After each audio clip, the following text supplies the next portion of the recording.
Howdy, Austin. My name is Emanuel Alejandro Delgadillo. Everybody knows me as Manny Fresh. Welcome to my podcast, Manny Sales Soiree. Well, guys, welcome back to Manny Sales Soiree. We have a very crazy good episode coming up because we have quite the entrepreneur. So if you want to listen to get some motivation, some tips, listen to someone's journey, pay attention to this one. So we have Ricky Aviles. I met him through BXN, which is our business exchange network that we're part of. So go ahead and introduce yourself. Well, first of all, I want to say thank you, Manny, for doing this. I know you've been putting some hours in to put this for all of the BXN members, including myself, and it's awesome you do this, brother. I appreciate the invite, and also I want to give a cheers to you, bro. Yeah. Thank you. This is our third time, right? This is the third time, so third one's a charm. Third one's a charm. Yeah, so long story short, I'm actually from a super small town. Like I said earlier, my graduating class was about 45 people outside of San Antonio. It's next to Uvalde, Texas. Grew up there, went to high school there. And then once I graduated, I already knew that I wanted to move to Austin. Okay. So I've been in Austin since 94. Okay. And I got to Austin, went to St. Ed's, and haven't left since. I've lived everywhere in Austin. Okay. South Austin, North Austin, Round Rock, Pflugerville, you name it. I've been everywhere in the Austin area. I love the city. I love the people in it, and I don't plan on going anywhere. You know, so yeah, that's been that's where I grew up at, and like I said, I think, growing up in a small town for me was beneficial because, I had to do a lot on my own growing up. By the time I was 14, 15, I had like 10 customers doing their yards. Nice. So at a very young age, I was already doing, hustling. Yeah. Or doing, having customers and having that sense of weekly, income coming in. So my mom taught me that. Gotcha. And taught us all that for, that's awesome. So that's like, my mom's been my bread and butter, she's awesome. Poured into us from every perspective, from, just knowing Christ and then being hard workers. So I credit a lot of my success to my mother, to be honest. Okay. That's awesome. Yeah, cheers to that. Yeah. So I started work. My dad passed away when I was 10 years old, from pancreatic cancer.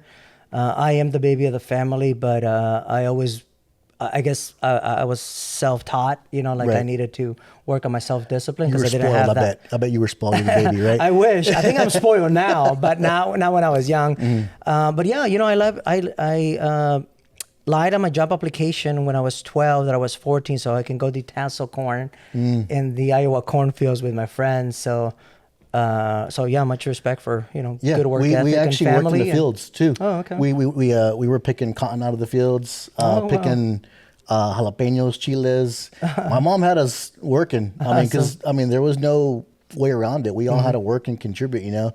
Single mom, all these kids running around eating food. You know how it is. Feed kids these days. But during the summers, there was no ski breaks for us. It was working and contributing and.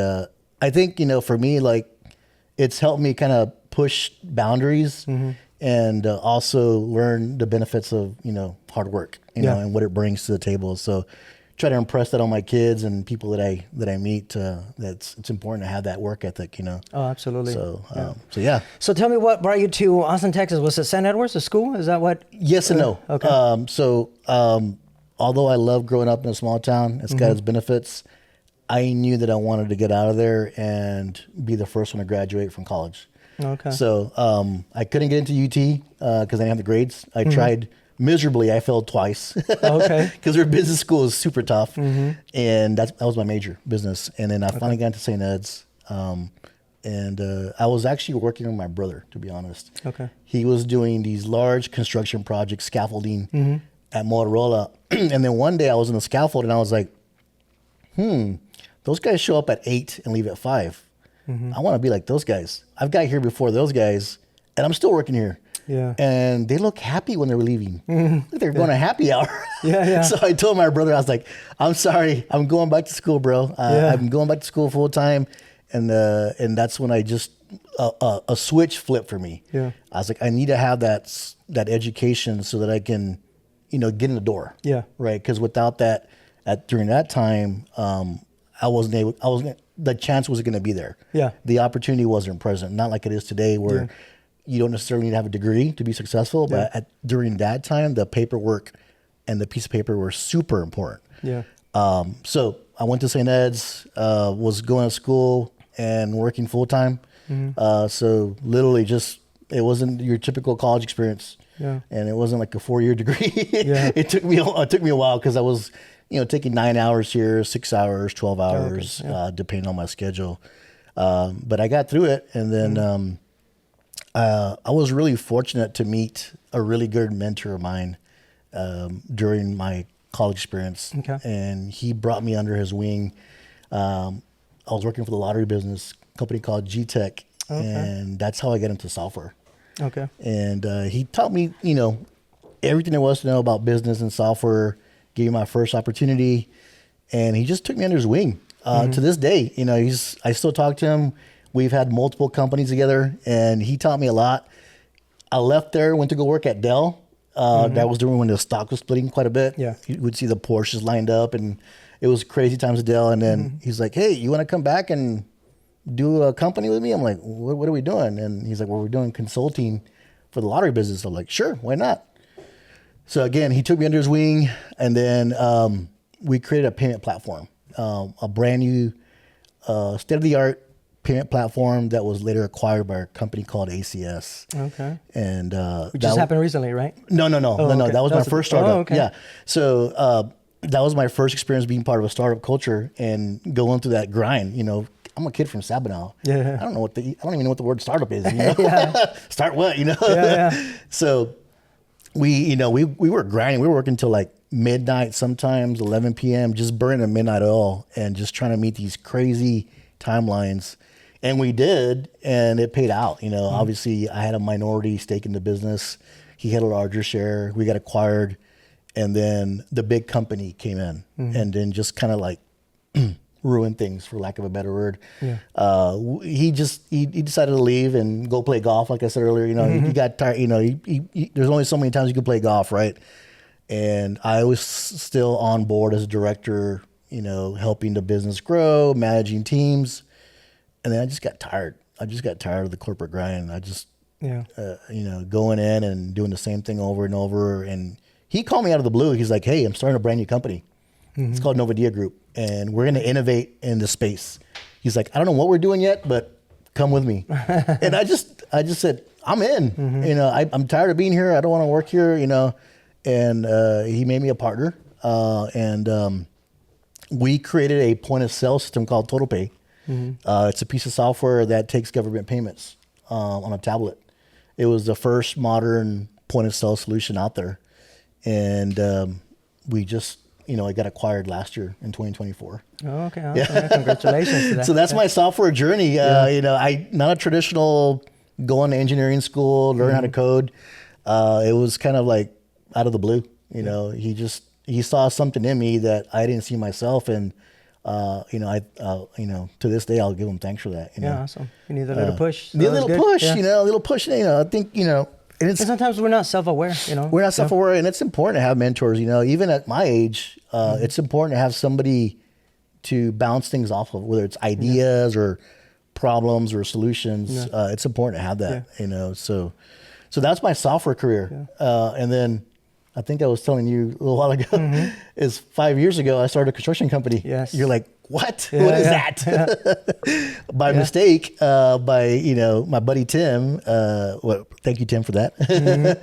He brought me on board, and he needed a middleman to basically pay the staff. They want this company out of Waco, I won't mention their name. They were wanting to pay the workers on a net 30 basis, which is crazy, right? If you think about it, nobody can wait 30 days to get paid unless you're like in a salary position.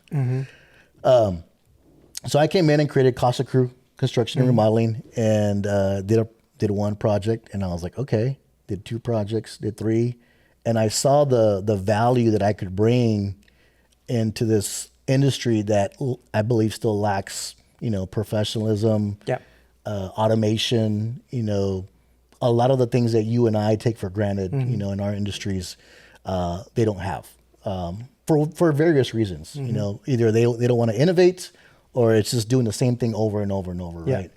So like I was telling you earlier, I give all my clients a project plan and they're like freak out. Like, what is this crazy project plan you're giving me? I'm like, well, this is my background. We're transparent. You know, we want to make sure that you're in lockstep with us when we start your project, when we finish, you know? And then I don't know if you saw yesterday, but I gave one of my customers a tequila bottle. Oh, okay. Yeah, No. so we'll do stuff like that, tequila bottles. In Christmas, we'll do tamales. Oh, nice. Yeah, my Ron Rock customers love tamales. Yeah. Oh, they're like... Can't go wrong. Oh, yeah, I'll show with tamales. Like, oh, man, you should have told me earlier. I would have signed the contract, you know? So we'll do little things like that. You know, I always tell people, we're not going to be the cheapest. We're not going to be the most expensive. We're going to be kind of right down the middle. You know, it's something I take pride in, and I'm still learning in the construction space. You know, I'm fairly new to it. But my team is excellent, you know, and that's what I tell everybody. They're the ones doing the work, not me. I'm not the one on your roof. I'm not the one inside tearing down the sheetrock. You know, it's them. They are the skilled talent that's there for a reason, right? They're the ones that are willing to do that kind of work, right? Because it's, you know, it's a very onerous process to do. You know, it's time consuming. You know, it's not very rewarding sometimes. You know. Yeah. So that's, and I love that you have a process and basically like an assembly line, right? Process. I had a friend 2 years ago. She bought Airbnb and was remodeling, or I'm sorry, a duplex, and she was remodeling.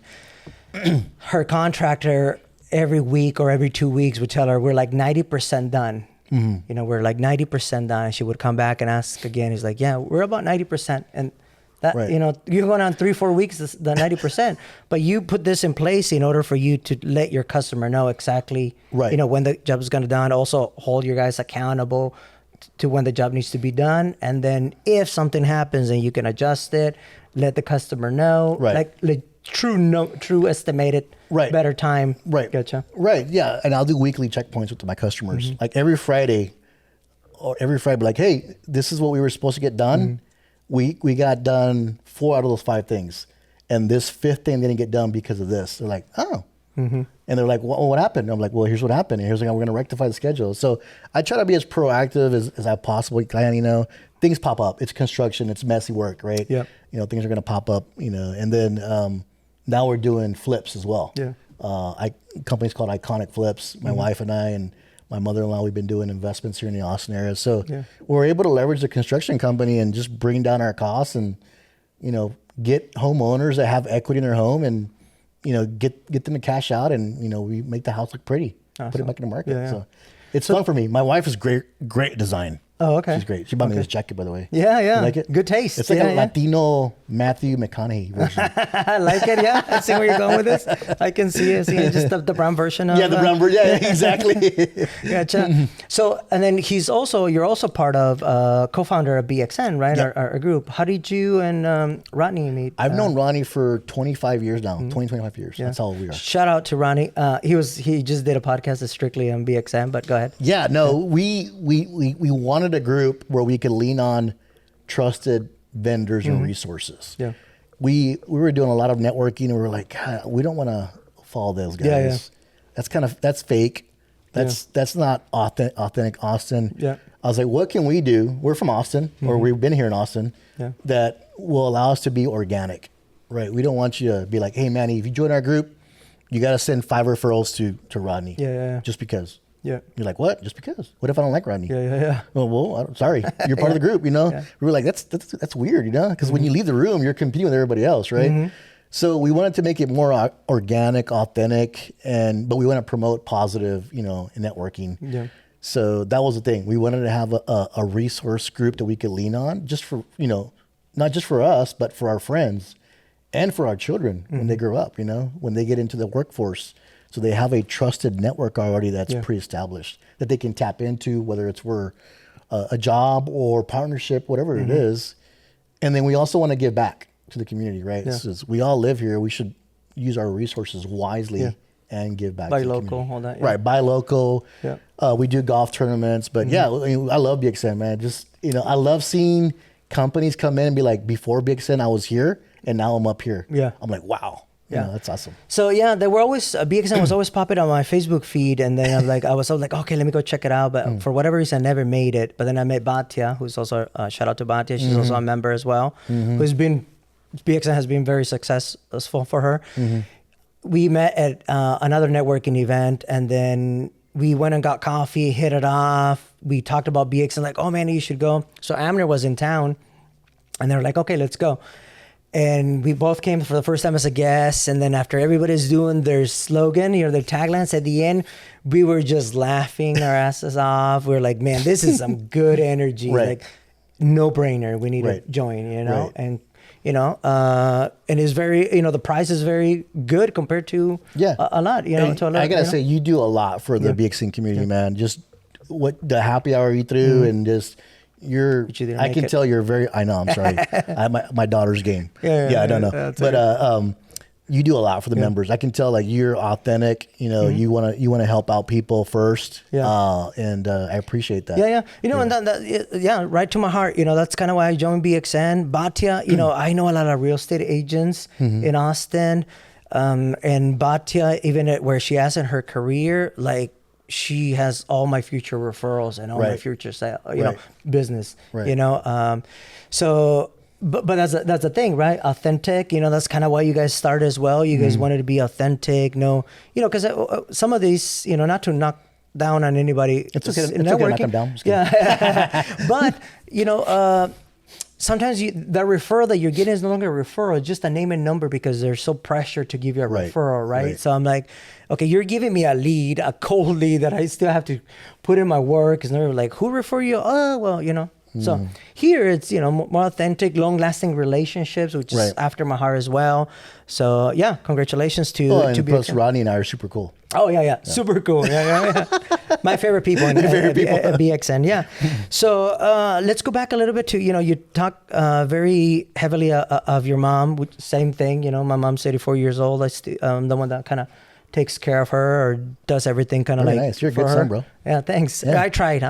But is that still your motivation, or because it's hard to work, career, business, whatever it is, life is not necessarily easy. Right. Or it is sometimes easy and we make it as hard as we can, but, we need that extra push, the extra motivation. What is it that, kind of drives? Yeah, no, I mean, I would say early on when I was, still young and single, my mom was a big influence in, my career and my grandma. My grandma actually told me, you're going to be the first one to go to college. I know it. I was like, okay, I cannot let her down. And I thought about quitting. I mean, when I was like 40 hours in, I was like, I can't do it no more. I can't work and go to school. And then my sister was like, dude, you're almost there. You're halfway there. I'm like, well, but I'm not. I'm like, I'm 40 hours. And then when I got to 60 hours, I was like, I can do this. Because once you're halfway in, you're like, so my grandma is the one that actually, she put the vision out there. You're going to be the first one to graduate college. I don't know where you're going to go, but you're going to do it. And I was like, okay. And then my mom would pour into me through the Bible, through scriptures, and just always saying like, through just wisdom, And I was like, I can't let my mom down, my grandma down. And then when I got to Austin, I was like, there's no way I'm going to let this opportunity slip from my hands. I was like, all I got to do is get some education, work hard, and meet the right people. And, grind, and I can do this, So. Do you still have your mom? Yeah. Yes. She lives like 2 miles from me. Yeah. Oh, nice. Oh. It's actually her birthday on Sunday. Oh, happy birthday. So, Awesome. Her name is Maria. Maria? Oh, that's my mom's name. Maria del Carmen. Oh. We gotta get the family together. We gotta get them together. Yeah. Also, my mom's Roman Catholic, so very religious. She goes to church, 3 times a week, maybe 4 times. So same thing. A lot of Bible scripture. Right. But then, so now, what? How do you keep yourself motivated? Because we always have to. Nobody's perfect. We struggle with. Yeah. No, for sure. So. I mean, it's just. I actually, when I get up in the morning, I have like 2 or 3 cups of coffee, right? And I've been trying to be more intentional about my morning habits. Is listening to some people that I like to listen to, like whether it's TD Jakes, even Deion Sanders. I love Deion Sanders. Oh, okay, yeah. Great coach. Great coach, but he's also got great nuggets about business and also hard work, and then just being centered. So I start my morning off with those habits, and then I'm like, okay, what revenue generating activity can I do today? Mm-hmm. Whether it's learning or calling a customer or whatever it is, and I prioritize those things. Yeah. What's an RGA that I can do today? Yeah. I tell my wife and people that, they're like, oh, stop saying that. I'm like, it's true. Like, what revenue generating? Because if you're not doing an activity, if you're just doing an activity, just doing an activity, then what are you doing, right? Now there's self-care and other things you can do, but it's got to be, if your goal is to eventually be able to retire or whatever it is, or just have time freedom, then you have to have those activities, right? So then just, and my wife and I, we've been going a lot to Bible studies. I go to this men's group on Saturdays at 7 a.m. Okay. Ooh. Yeah. It's early, but it's been really good for me. And my wife goes on the weekends. Hers is at 9. I wish ours was at 9. Okay. But it's good for me because girls need a little bit more time to get ready. That's why theirs is like 3 hours long. Ours is an hour long. But it's good for me to be around those guys because they iron sharpens iron. Yeah. And everybody has their own journey and path.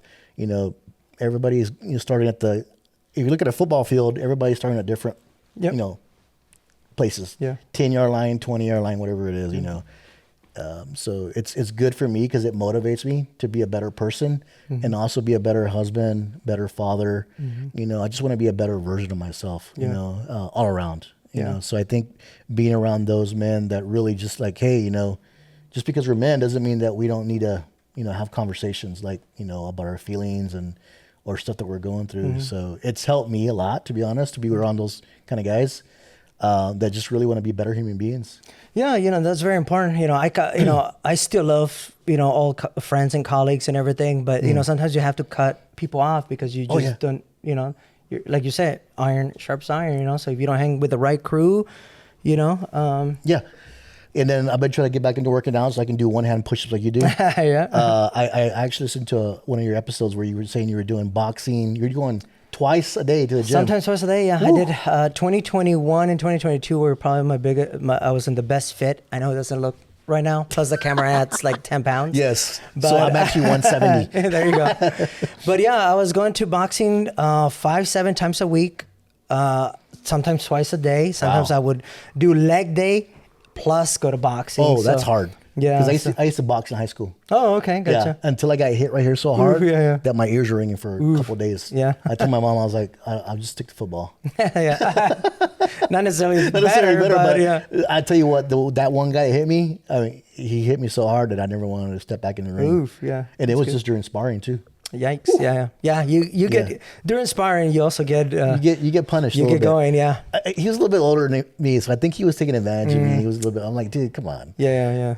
But hey, very important. Where I didn't because I don't want to forget it. You talked about you were going to school. You wanted to quit. Obviously, you had a chip on your shoulder. I did. But yeah, that's very important. I was vegan for 3 years. Ooh, wow. So. I did raw vegan for the first year. We're Mexican, so we ate everything of everything the pig, that's on the plate, right? The whole thing. Yeah. Even the teeth. Yes. And then I was like, so I went raw vegan for first year, so nothing but raw fruit and vegetables. Wow. I ate the same salad for a whole year, sometimes even twice a day. Oh my goodness. So at one point, 3-4 months down the road, it's like, okay, Manny, you can do it. You've done it already. So let's go get some tacos because you already know you can do it, right? And then I'm like, man, but this work, this effort, better digestive system, better sleeping, better energy, all benefits. Better skin, all pure benefits. And I'm like, no, man, keep going. Like you're doing it for a reason. And I did it because I didn't have a balanced diet. I wanted meat for breakfast, lunch, and dinner, and a snack.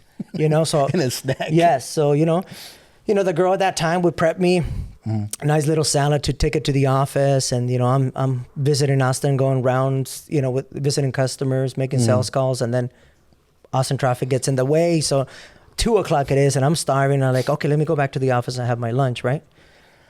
And then I'm like, or I could get some tacos right now and I can have my salad for dinner. Right. Yeah. Well, that's how I would be thinking too. Yeah. long stressful day. Who wants a salad for dinner, right? So let's fire up the grill a steak. The girl's like, here's a beer. So I did not have the balanced diet, and that's kind of why I did it, But it's very important. For 3 years. 3 years. So Wow. the second year, I introduced all the alternatives like the almond cheese, the almond milk, Wow. vegan egg, all the stuff. But Was your mom more like, mijo, what are you doing? oh yes. like, "¿Qué estás haciendo, Thank God she wasn't in the state yet. So she wasn't in Texas. She was still in Wisconsin. But I would have to call her and tell her like, Mom, guess what I'm eating? She's like, what? And I was like, zucchini, green beans. And she's like, no way, because those were, I was spoiled at dinner when I was a kid. So she, God bless her heart, because she used to cook 2 dinners. So everybody would eat something, wow. and then I would have to eat something else. So like a caldo de pollo, a chicken broth, sorry. I would have to strain it, and I want just the potatoes and the meat and the broth. Oh man, I didn't want zucchini, no carrots, no cabbage in there. Yeah. So my grandma, I would stay with her sometime. My mom worked at night, and she'd make tortillas every morning for me, breakfast. Oh, I grew up on tortillas, man. Tortillas on tortillas, homemade, fresh. I could smell it. I would wake up quick, and then I'm like, I'm ready to go to school. I was like tacos, and breakfast, beans, frijoles, papitas. Oh man, it was good. Yeah, That's awesome. My grandma spoiled me, dude. That's good. So now, at this point, obviously you're a very well-rounded person when it comes to everything. You have a morning routine, which I kind of, for us, 2024 was a very humbling year when it comes to business. So, and customer base and all that. Obviously we opened Austin, but not just in Austin, also in Iowa. So I had a big time to reflect, what's important, So I used to have a morning routine that I would have to get up at 6 in the morning to press my shirt, to get in the shower, to blow dry my hair, but that's like go still, and then get, checking the phone right away, back, several years ago, I remember I didn't used to have an alarm. It was customers calling me, wake me up at 6:30 in the morning. Wow. And then, so I've been reflecting on that. And then now I truly have a little bit better of morning routine. First thing I do when it's sun's out, I just go out and enjoy the sun. A little bit more calm. I can get ready now in 30 minutes instead of an hour and a half. I don't check my phone. I don't jump on the phone right away. Right. When I take my mom out to dinner and we have dinner and then we go out for a walk, I leave my phone behind so I can have a real conversation and be there. So that's I turn my important. phone upside down. Yeah. Right, leave it in my pocket. Yeah. If it's important enough, they'll keep on calling, But I do the same thing. When we're at dinner, I try to just put it face down. Yeah. So if you ever call me at 6 o'clock and I don't answer, that's why. Awesome. Good to know. Yeah. But routines are important. I'm trying to get back into a consistent routine. But it's tough, because it's tough, it's because you get bored. You're like, I'm tired of doing the same thing. Yeah. So you almost have to check yourself sometimes too. You know? Yeah. Right now I've been struggling with my diet and getting back to my actual workout routine like I had, I'm going to blame it on Infinite Resources and Amner because 2023, because of a non-compete, we weren't able to make this happen. Right. So I had to go back to Iowa. And all that traveling, living out a suitcase, it's hard to work out, eat healthy stuff. And then I get together with all my friends in Iowa and let's go out to eat. They introduced me to restaurants I would go twice a day, twice in a week or whatever. And then you get to drink and, in your line of work, and even when I was in software, it's hard not to say yes to that because then you're almost being rude. When you're going to a restaurant, you also got to take out a customer, and it's tough. It's a tough balance for sure. Yeah, but definitely routine is good. So what are you doing right now that's gonna pass on to your kids? Because you have how many kids you have? You don't mind me asking? I got a lot of kids. You got a lot of kids? A lot of kids. Really? No. Oh. So I got 2 daughters. Okay. And then my son, he's already graduated, and then I got some stepkids from Rachel. Yeah. You met Rachel, right? Yes, That's right. yes. That's right. Yeah. So we got a big family, man. Yeah, got a big that's family. good. Yeah, family's good. Yeah, my big thing, family's my thing is, I was saying earlier, I was like, I want to be like Steve Harvey. Oh, okay. We're gonna spend all our money. No, I just want to leave certain things to them. Real estate's one of our passions. We're trying to build that portfolio up. Right now, we're focusing on fix and flips, but eventually we'll probably go into some rentals, buy and hold. So. Okay. Ideally, that's what I would want to leave is property or properties. Yeah. But put them in a trust. Yep. And not have them touch them until it's absolutely necessary. Yeah, that's good. But that's kind of what I would like to do. Yeah. And because right now we can do that, right? Yeah. We can leverage the construction company. We're already getting funded 100% on flips.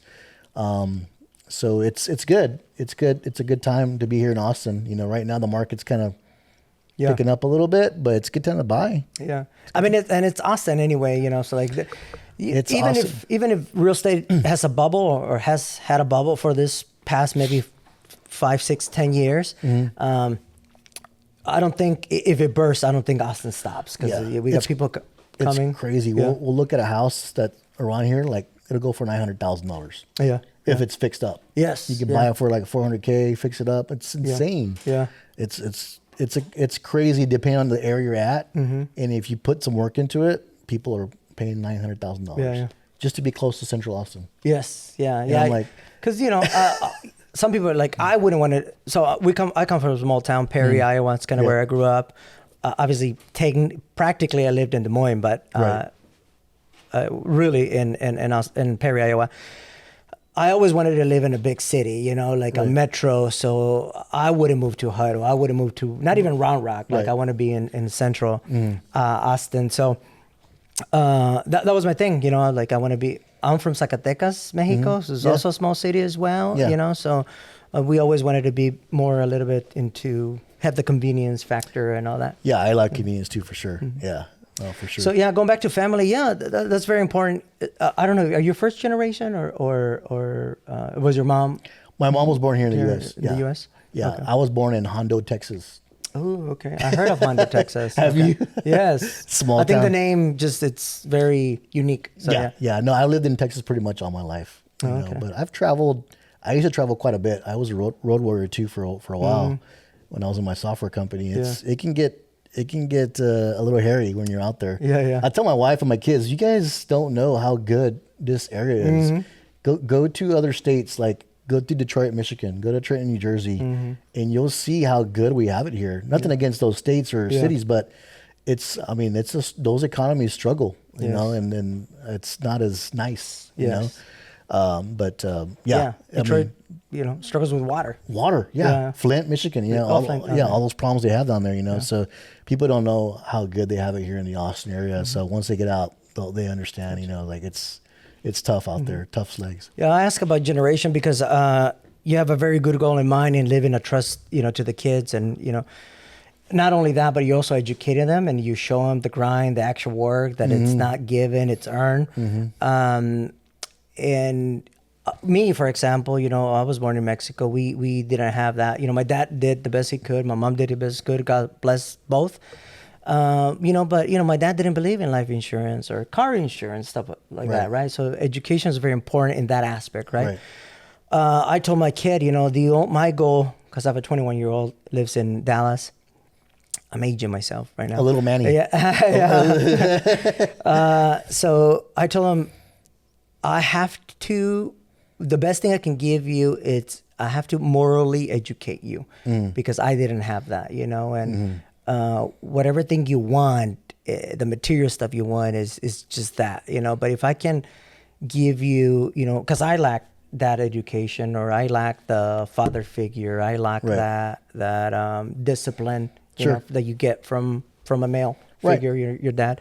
And we got it maybe for our moms, you know? So, you know, that's very important, you know, and I think that showing the kids that, you know, you're not, like you say, you're going to give them a trust, but you're not going to touch on them until it's absolutely necessary. I mean, it's like going back to my football field, right? I don't want them to start at the goal line. I want them to be at the 30-yard line or 20-yard line, because it's tough. Because if you don't have the mental strength up here and you start the goal line, it's tough to get past that 50-yard line. And a lot of people are fortunate enough to start at the 50-yard line. You and I weren't. We had a grind. We had you know, but I don't want them to struggle as much as I did, because it's not for everybody. It's not, you know, it's you have to be built a certain way. And even like myself, I parent my kids differently because I know that one may be mentally tougher than the other one, and that you can see it. Yeah. It's pretty obvious, right?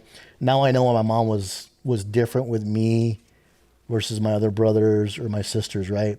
I get it now. I don't falter for it. I thank her for it, you know? Yeah. And so it's just, you gotta be able to see that, right? So, and one thing I've been doing more is just pouring into, my kids about, the Bible. There's a lot of stories in the Bible that apply to business as well. Yeah.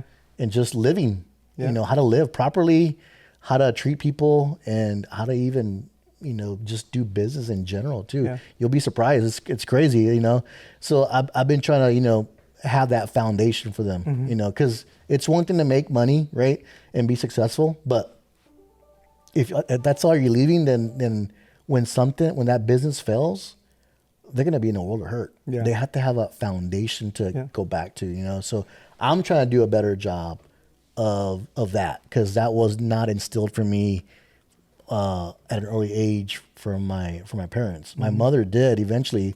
My father was never in my life. Gotcha. So I didn't have that male figure. No, I had strong uncles. Woo, my uncles. Yeah. My uncles were Billy badasses, dude. Yeah. Vietnam veterans. Okay. Yeah. Hardworking dudes. Get up at 5 a.m., grind all day. Just hard workers. I had my first beer with my uncle. Nice. Okay. 7th grade. 7th grade. Oh, wow. Yeah. But he was making me work. You earned it. Yeah, I earned it. Well, he probably shouldn't have done this, but I was operating a chainsaw. Oh, wow. Okay, killing trees for my grandma who had a chimney, and we would do that every weekend. We would go out to the middle of nowhere, chop a tree down, with the chainsaw, hack it, put it in the back of his truck. I mean, obviously it was hot. He was like, "Here, you want a beer?" I'm like, "I'm not gonna say no." Yeah. Especially to a hardcore uncle. I was like, looks good. Yeah.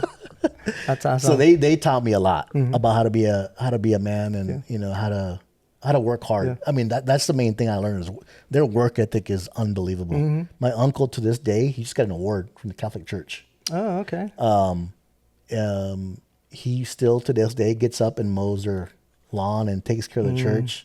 Yeah. And he's like in his 80s. What are you doing, Theo? Like, sleep in, watch the cartoons. Yeah, they don't make them like they used to. I've been trying to like give my mom a princess treatment. You're like, Mom, it's our turn to give back. Sit.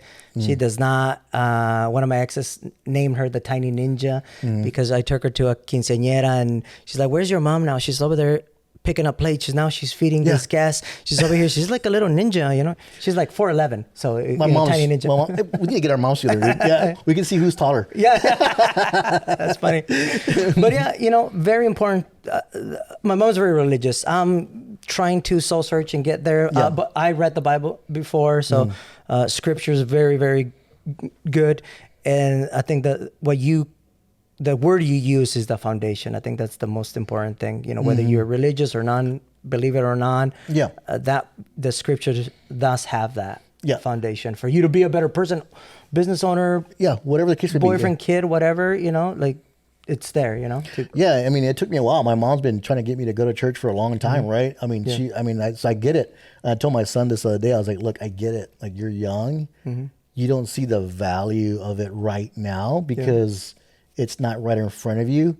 But I was like, I wish I would have been more active and learned at an earlier age, and I would have probably avoided a lot of mistakes potentially. Potentially. Yeah. Or I would have known better about certain things. Yes. So I was like, it doesn't mean that I would have. I mean, 'cause we're not perfect. Yeah. We're not going to be perfect human beings. We're still going to sin. But I'm like, I wish I would have had that foundation. That knowledge. Just like you have in investments, in real estate, or in your line of business, right? You know better than to do that thing, right? Yeah. So it helps. Yes. It's just, I just want my kids to avoid mistakes, if possible. Does that make sense? It's costly. It's hard to learn from mistakes. I've learned from my mistakes all my life. So it is much better to try to avoid them. People say, "Hey, learning from mistakes is great." It is if you actually learn. You know, but it is much better to avoid them. My thing is like when we did our first flip, right? I was like, look, I want to stub my toe. I don't want to break my foot. Yeah. And we shouldn't break our foot because we have a construction company. So that side of the equation, we're good. Yes. It's the money side. So we interviewed a lot of investors before we even got our first house. Gotcha. Yeah. And we learned a lot from them. So I was like, let's just stub our toe a little bit. Yeah. Because that's money that we're going to Definitely. lose. I was like, I want to, if we're going to lose money, I want to lose a little bit, not a lot. Yeah. And we didn't lose any money. It was great. So I was like, everybody was like, I didn't lose money. I was like, no, we didn't. Well, how'd you do it? I was like, we weren't emotional about the transaction. We were very strategic about how we did our first flip. And I was like, we had the benefit of a construction company. Yeah. So. Yeah. Got the edge. Yeah. Yeah. So what would you give some, couple advice or somebody that wants to follow your footsteps? You have a very good journey, a tremendous career, tremendous business. What would you give somebody that, entrepreneurial? I think it's cliche, but I think mentorship is important. My partner in those two companies was the same guy, but I've had a lot of good bosses and mentors along the way. I stole something from them along the way on how to do conflict resolution, how to deal with difficult customers, how to negotiate deals. Find somebody in your industry, if it's real estate or if it's staff augmentation, like Manny, that's been through it, and you want to get in that business, find somebody that is willing to mentor you. And I would say in the Austin area, people are willing to do that. Yeah. They're willing to help. If they're not, they're probably not from Austin. I'm just kidding. No, I'm just kidding. No, but then you probably don't want them as a mentor, right? Yeah. So find a good mentor. That's number one. It's key. Whether it's in personal or business, find a good mentor. And that could be somebody in your family. It could be somebody in the industry, somebody from BXN, whoever it is. That's important. And then, sorry, what was your question again? Sorry. I would say that's one of the most important things is a good mentor. And then find something that you're passionate about. That's the hard one. Yes. That is the hard one. And the only way you're going to learn if you're all into that is to talk to people about like, hey, Manny, do you like what you do? Yeah. Like, what is it you do like or don't like, or why are you in this career besides, you need, money to pay bills, right? Yeah. What is the most exciting thing that you've done, and learn from people that are in those industries and see if it matches your personality. Yeah. See if it matches your why. Yeah. You got to first define your why, right? Why are you going to college? Why are you working? What's your why? I think it starts there with your why. And then also, I tell my kids, or my daughter is like, look, not everybody in high school has it figured out on what they want to do. If they do, they're lying to you most of the time. Yeah. Most people don't know what they want to do even at 20 or 30 or 40, Yeah. So find something that you're going to want to do at least, and figure out how to monetize it or get paid for it. Yeah. Perfect. Yeah. The other thing I'll say is, like, if you can solve a problem, and if you can solve a big problem, that's where the money's at. If you can solve a big problem. Yeah. But that's hard to do. Yeah. And then this is funny, but it's a true story. So my wife has curly hair, right? So apparently, I didn't know this, there's no good brushes out there or good solution for curly hair people. It takes my wife about an hour to do her hair. And I'm like, that's a problem that needs to be solved. Yeah. We should design a this day and age. Like, what's out there? So I've been like studying her hair, and she's like, what's going on? But ask anybody that has curly hair. It's an issue, man. Yeah. So, and there's there's like a brush to have. You got to brush it in sections, and then you got to go. It's a whole process, Manny. Yeah. And I'm like, we watch Shark Tank every night. And I'm like, this is a perfect product. Yes. This is a perfect problem to solve. You got curly hair. You always complain how long it takes you. And I was like, this is a perfect, solution. We need to figure out something. But anyhow, I'm passionate about solving problems. That's awesome. So I like solving problems. Some people just like to develop apps or whatever just to make money. It's one thing just to make money, but if you can solve a problem behind it, that's where you get paid. Yeah. How do you monetize it? Yep. Awesome.